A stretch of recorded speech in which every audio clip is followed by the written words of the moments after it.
Mission Impossible Dead Reckoning Part 1 is the 7th film in the franchise, and I must say, 7 films in, and these movies continue to get better and better and better every time they go along. I don't know how they do this, but they do it.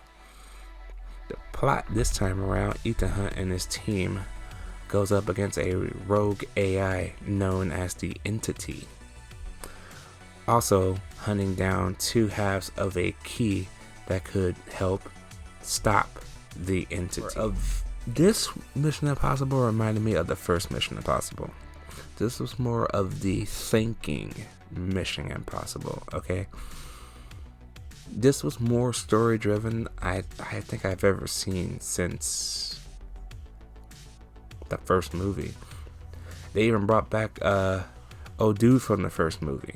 So I got that 96 vibe from this throughout the whole time. And of course, it being part 1, I already knew this was going to be a setup movie. And it sets up part 2 for you very well. The cast is always a joy to watch at this point. I mean, we had the same cast since parts 3 and 4. Because I think Simon Pegg came in at 3, if I'm not mistaken. Don't quote me on that, but I'm pretty sure he was in 3. Tom Cruise never disappoints. The Ethan Hunt character is pretty much goated at this point. Tom Cruise never runs out of any ideas of what type of crazy ass stunt he needs to do next time, or this time, or that time, and it's crazy. And I think we already had a sneak peek of what part 2 scene will be. And that involves him jumping out of another airplane or skydiving or whatever. We'll find out in 2025, which is another year away.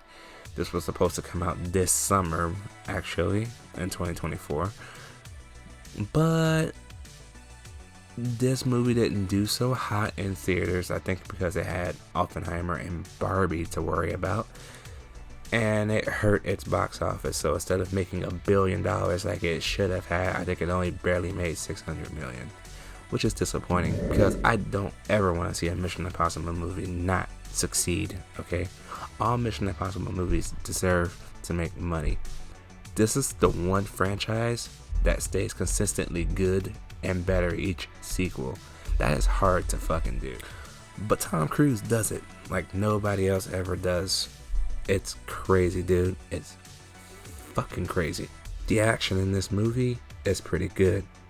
It's more down to earth this time around than any other Mission Impossible movie in terms of the action sequences.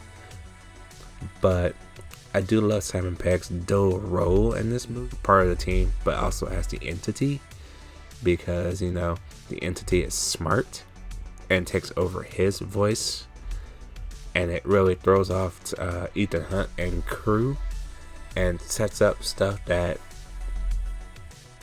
quite frankly, could ruin everything. It literally does just that. This movie is excellent. Very, very good, and I recommend it. Okay, I don't do grades anymore, but I highly recommend Dead Reckoning Part 1 because you will have an excellent, great time. Well, let me know what you guys think about Ghost Protocol Dead Reckoning Part 1 down below.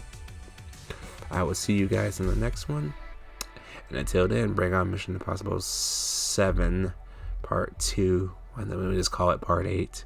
Part 2? Whatever. Later.